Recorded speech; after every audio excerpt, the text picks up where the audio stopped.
I think the Corporate Reputation Center is an example of what I hope to accomplish here at Said. It's focused on an important business problem.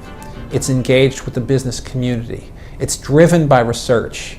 It is powered by the thinking about people at Said, the thinking of people from Oxford more generally, the thinking from people around the world that we can convene to try to make progress on an important problem that business people are going to be wrestling with.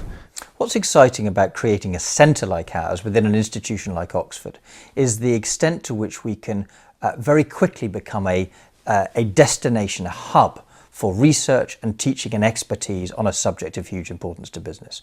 The research is at the core of what we do here at the school. The research gets embodied in teaching programs. It gets embodied in the outreach that we do to the business community through convenings and through writings to practitioners. The research is critically important. And reflecting on that, I'm very excited about the center. I think this is a once-in-a-generation opportunity to bring together a unique set of resources to advance our understanding of a very important organizational subject. This group of scholars is actually very data-driven. Everybody in this group presents compelling data.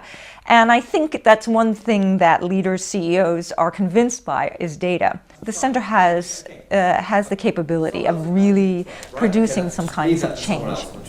Just tell me, are we 4.6 this year or are we 4.4? Teaching is a way of connecting what we do in research terms into the practical world.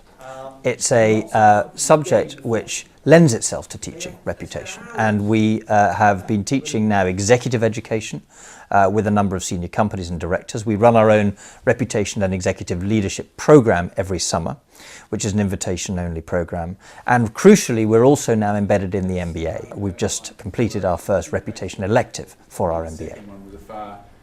It's a very interesting course. I'd highly recommend it to anyone. They sort of present to you the current and most relevant academic research that's out there. They actually bring in someone from that research to sort of give in further their perspective on it. And then finally, they give you real-world scenarios where they bring someone who has had either ups and downs with their reputation and sort of give them their personal story and their personal aspects.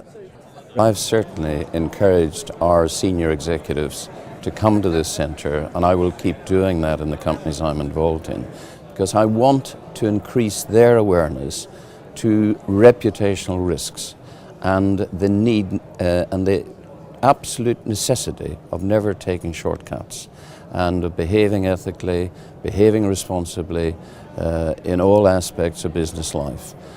Because to take shortcuts or to end up with a product that's not 100% satisfactory can bring disastrous results for the company and destroy shareholder value.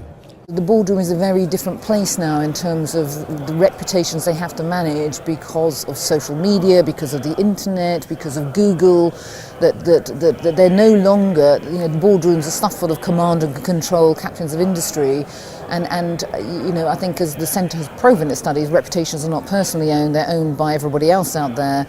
And that they can control it far less now than they used to be able to control it because of what's happened in the ether. This study of reputation is incredibly important. So having a center here that studies reputation, I think puts us on the leading edge in terms of the kinds of issues that business people have to deal with these days.